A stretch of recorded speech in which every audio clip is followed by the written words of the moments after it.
আসসালামু আলাইকুম, কেমন আছেন সবাই? আশা করছি সবাই ভালো আছেন। সবাইকে স্বাগতম জানাচ্ছি আমার চ্যানেল সুরায়াস রেসিপিজি। যারা অলরেডি আমার চ্যানেলটি সাবস্ক্রাইব করেছেন তাদের সবাইকে জানাচ্ছি অনেক অনেক ধন্যবাদ। আর যারা এখনও আমার চ্যানেলটি সাবস্ক্রাইব করেননি, প্লিজ চ্যানেলটি সাবস্ক্রাইব করে আমার পাশেই থাকবেন। ভিডিওটি লাইক, কমেন্ট এবং শেয়ারের অনুরোধ জানিয়ে চলে যাব আজকের রেসিপিতে।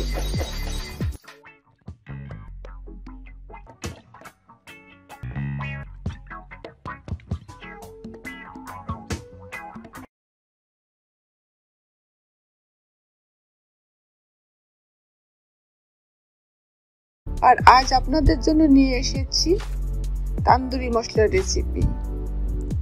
এই মশলা দিয়ে যে কোনো মাছ, বিফ, মাটন, চিকেন, তান্দুরি সহ অন্য রেসিপিতে ইউজ করতে পারেন। আর এয়ারটাইট বক্সে করে মশলাটি সংরক্ষণ করা যায় দীর্ঘদিন যাবত। খুব সহজে এবং অল্প সময়ে কিন্তু এই মশলাটি তৈরি করে নেওয়া যায়। তাহলে চলুন দেখে নেওয়া যাক কি কি ইনগ্রেডিয়েন্টস লাগবে এই তান্দুরি মশলা তৈরি করে নিতে।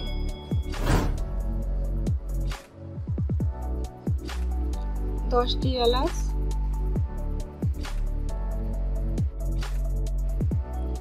6টি লবঙ্গ,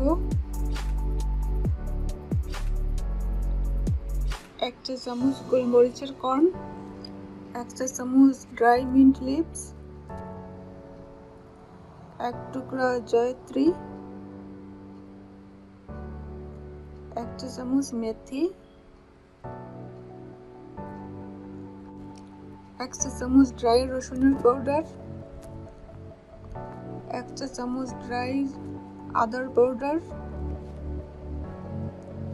1.5 চা চামচ রেড ফুড কালার, হাফ জায়ফল,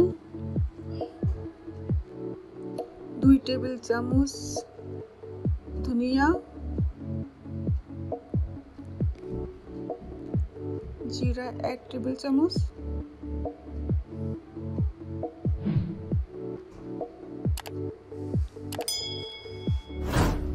সমস্ত উপকরণ আমি একটি ফ্রাই প্যানে নিয়েছি।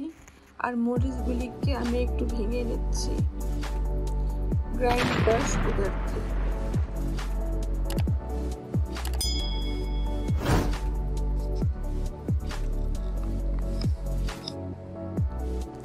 এখন মশলাগুলিকে একদম লো হিটে 2-3 মিনিটের জন্য ভেজে নেব।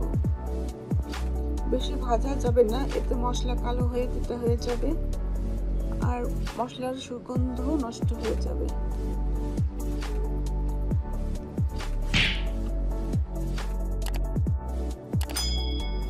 মশলাগুলির থেকে যখন একটি সুন্দর গন্ধ বের হবে তখন চুলার আঁচ বন্ধ করে দিয়ে মশলাগুলিকে পুরোপুরি ঠান্ডা করে নিতে হবে। আর এই গরম করার সময় আমি এখানে মিন্ট, আদা রসুনের পাউডার দিয়ে দেব না। লাস্টে যখন গ্রাইন্ড করে ফেলবো মশলাটা তখন অ্যাড করে নেব। মশলা পুরোপুরি ঠান্ডা করে নিয়েছি। এখন একটি গ্রাইন্ডারে নিয়ে নিচ্ছি।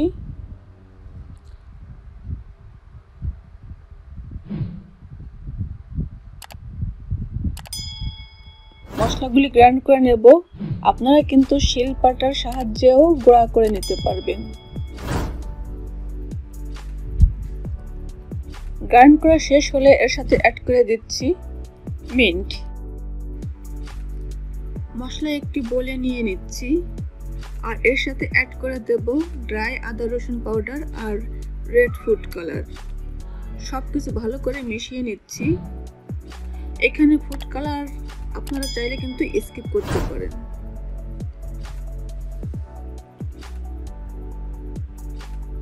এখন মশলাগুলি একটি এয়ারটাইট বক্সে রেখে দিচ্ছি।